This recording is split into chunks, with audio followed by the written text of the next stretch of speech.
Doctor గారు మాత్రికా గారు ఇలా అడుగుతున్నారు. నాకు పీరియడ్స్ రెగ్యులర్గానే వస్తాయి. నాకు ఇంతకుముందు పీసీఓఎస్ సమస్య ఉండేది. మందులు వాడితే కాస్త బెటర్గా ఉంది. అయితే నాకు ఉన్న ఇంకో సమస్య ఏంటంటే నా ఋతుచక్రంలో 12 నుంచి 15వ రోజున వైట్ డిశ్చార్జ్లో రక్తం కనిపిస్తుంది. ఎందుకిలా అవుతుంది? ఇదేమైనా అనారోగ్యానికి సంకేతమా? సలహా ఇవ్వండి అని అడుగుతున్నారు. మాత్రిక గారు, మీకు పీసీఓఎస్ సమస్య ఇంతకుముందు ఉందన్నారు. మందులు వాడటం వల్ల పీసీఓఎస్ సమస్య తీరింది అని చెప్తున్నారు. 12 నుంచి 15 రోజప్పుడు మీకు వైట్ డిశ్చార్జ్లో రెడ్ రావడం ఇదే మొదటిసారా? ఎన్ని నెలల నుంచి అవుతుంది అనేది ఇంపార్టెన్స్ ఉంటుంది. కొంతమందికి ఈ పీసీఓఎస్ ఉన్న వాళ్ళకి గర్భసంచి లోపల ఎండోమెట్రియం థిక్నెస్ అనేది పెరిగి పాలిప్స్ అనేది ఫామ్ అయ్యే అవకాశం ఉంటుంది. ఈ పాలిప్స్ అనేది ఫామ్ అయితే మిడ్ సైకిల్లో కొంతమందికి స్పాటింగ్ అవుతుంది. ఇవే కాకుండా కొంతమందికి మిడిల్ స్మర్జ్ అంటాం.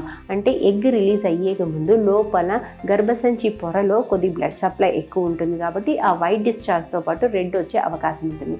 కానీ ఏ ప్రాబ్లం అయినా సరే కంటిన్యూస్గా మోర్ దాన్ 4 సైకిల్స్ ఉన్నట్లయితే ఇమీడియట్గా డాక్టర్ని కానీ కలవాల్సి వస్తుంది.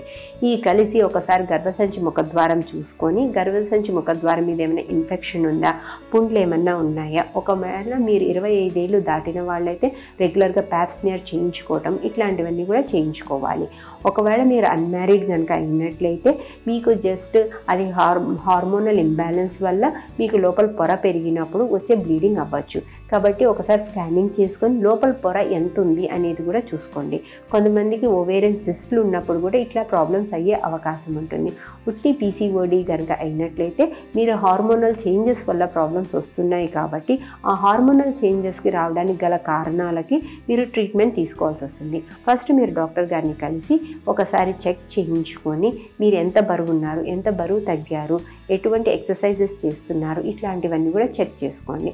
ఈ చెక్ చేయడం వల్ల మీకు ఎన్నిసార్లు వచ్చింది ఈ స్పాటింగ్ అనేది చూసుకోండి. ఒకవేళ ఒక సైకిలే వచ్చినట్లయితే టెన్షన్ పడేది ఏమీ లేదు.